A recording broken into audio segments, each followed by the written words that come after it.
Hi mga loves! Good afternoon! Welcome to my vlog. So, lunch for today. Kain po tayo ng lunch. It's already, ang sanong oras na ngayon, it's already 1 o'clock in the afternoon here in Hong Kong.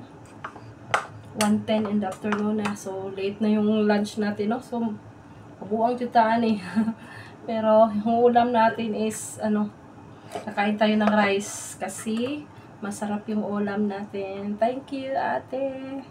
Sa pa-okra mo. May binigyan ako ng okra ni ate. Oh, hinahap ko. Ate Gina, thank you sa pa-okra. Tapos may egg ako dito. Tapos meron akong nakita ko sa rep yan. Parang alamang siya. Tsaka doon sa Filipino store, may isda. Nakabili tayo ng isda doon sa Filipino store na yung luto na siya.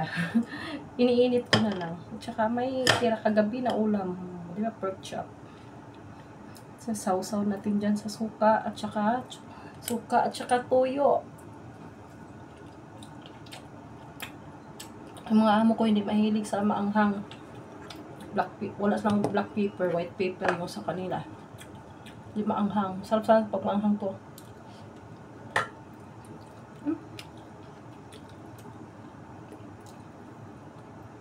Sarap ng okra.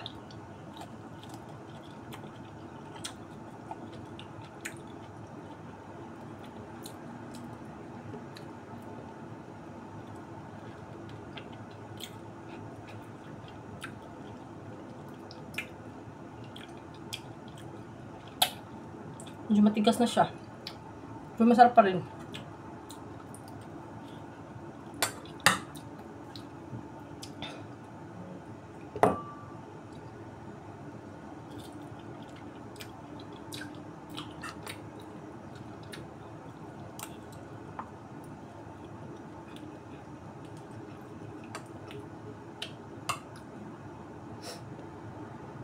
Thank you, Lord.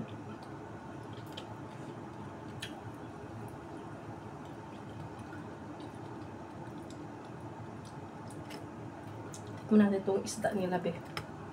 Masarap yung isda nila.